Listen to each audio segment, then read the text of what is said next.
Le groupement d'intérêt économique Ingénierie Maintien à domicile des personnes âgées, ou plus simplement GIE IMPA, a été créé en 2006 par les caisses de retraite de Bourgogne et Franche-Comté. Son but, mutualiser les moyens et les compétences dans le cadre de l'action sanitaire et sociale en faveur des personnes âgées. Les trois actions phares de ce groupement d'intérêt économique, c'est ce qu'on a coutume d'appeler les évaluations globales de besoins. Le GIE IMPA salarie environ 30 évaluateurs sur les régions Bourgogne et de Franche-Comté qui sont mandatés par les caisses de retraite pour se rendre au domicile des ressortissants des caisses de retraite membres du GIE afin d'évaluer leurs besoins d'aide à domicile pour favoriser leur maintien à domicile dans les meilleures conditions possibles.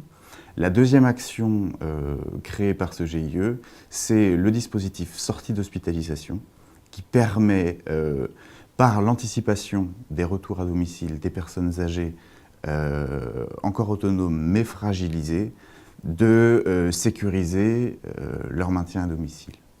La troisième action, c'est ce qu'on appelle le PAPA, le Programme de préservation de l'autonomie des personnes âgées. Le GIE organise la prévention primaire sur la région Franche-Comté à destination des publics autonomes vivant encore à domicile mais fragilisés dans ce maintien à domicile. Alors concrètement, c'est le financement et l'organisation d'actions collectives de prévention auxquelles sont invitées à participer toutes les personnes âgées fragilisées. Le public visé par l'action sanitaire et sociale de ces caisses sont les personnes âgées autonomes mais fragilisées dans leur maintien à domicile. Alors il y a différentes manières de faire appel à nous en fonction des trois dispositifs que je vous ai cités tout à l'heure. Pour le premier dispositif qui est l'évaluation globale de besoins, là les ressortissants contactent directement leur caisse de retraite et après, nos évaluateurs sont mandatés par les caisses de retraite pour se rendre au domicile des personnes qui ont contacté leur caisse de retraite.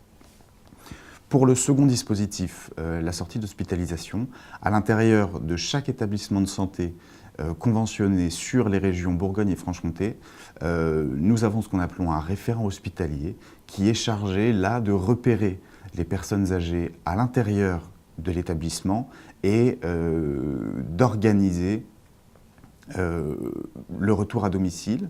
Et puis pour la troisième action qui est le programme de préservation de l'autonomie des personnes âgées, nous avons sur chaque département de la région Franche-Comté un coordonnateur qui est chargé à la fois de promouvoir ces actions collectives auprès du public, donc auprès des futurs participants ou potentiels participants, et d'organiser les actions de manière concrète auprès des promoteurs de ces actions. Si vous voulez, ces coordonnateurs font vraiment le lien entre le public visé et les structures chargées d'organiser les actions.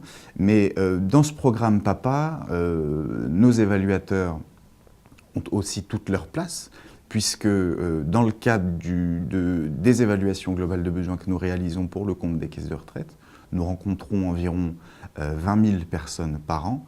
Et donc, à ces 20 000 personnes par an, les évaluateurs dispensent des messages de prévention et orientent aussi vers les actions collectives que financent les caisses de retraite dans le cadre de ce programme PAPA. Suite à une hospitalisation, Janine bénéficie désormais d'une aide ménagère qui intervient à domicile 2 heures par semaine.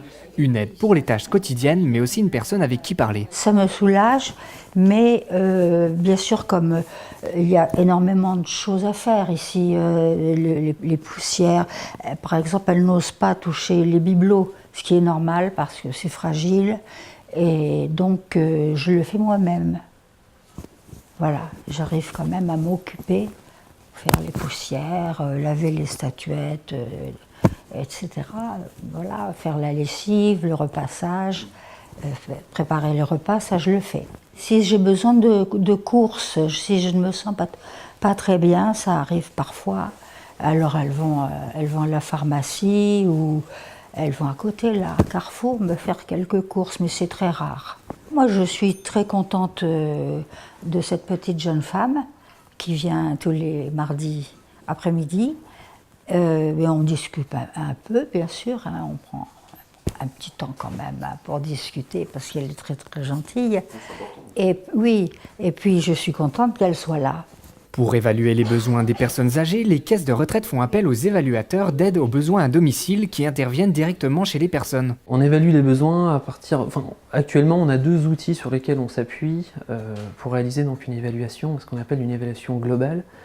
Un dossier d'évaluation commun à tous les évaluateurs des 2 régions sur une trame d'entretien commune qui nous permet d'avoir des éléments sur lesquels on peut s'appuyer pour déterminer les difficultés que les personnes peuvent rencontrer. L'important c'est d'avoir en fait une trame commune pour optimiser en fait notre travail. C'est un repère commun que l'on a en place. C'est notre premier outil. Le deuxième outil c'est une grille de scoring afin de déterminer au mieux les besoins des personnes. Ce qui nous permet également, si on doit intervenir sur un territoire à un autre, d'avoir en fait cette même méthodologie de travail sous forme de points qui nous permet d'attribuer des nombres d'heures, que ce soit pour l'aide humaine, notamment sur l'aide à la personne, une aide pour l'aide à la toilette. Ce qui est important de déterminer pour nous, c'est l'autonomie de la personne, savoir si elle est en capacité de faire elle-même ses courses, savoir si elle est en capacité de pouvoir faire à manger, une aide à la toilette. C'est important pour nous de savoir, de déterminer quels sont les besoins de cette personne. Afin d'améliorer les évaluations et la prise en charge des seniors, le PGI et ses partenaires travaillent sur l'élaboration d'une grille de fragilité à plusieurs dimensions. C'est une grille multidimensionnelle et c'est donc là l'originalité avec différentes dimensions qui vont de la dimension physique, ce qu'on a classiquement plutôt l'habitude de considérer dans la fragilité, mais aussi des dimensions psychiques, cognitives, la mémoire par exemple, des dimensions environnementales avec par exemple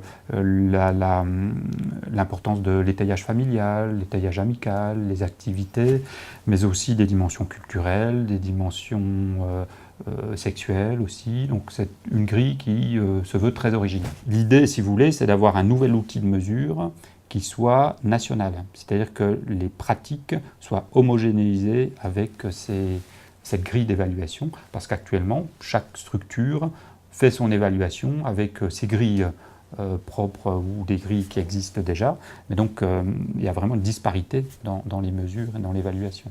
Donc l'intérêt, c'est vraiment d'avoir cet outil qui serait un outil national, avec donc une réelle stratégie sur le plan national. Donc c'est vrai que c'est aussi intéressant par rapport à ça, avec l'originalité aussi qui est de prendre en compte une dimension très environnementale. Donc vraiment de replacer la personne âgée dans un contexte et pas uniquement une personne isolée sans lien avec le contexte. Une réaction ? Un témoignage ? Commentez ce reportage sur dijonsanté.fr.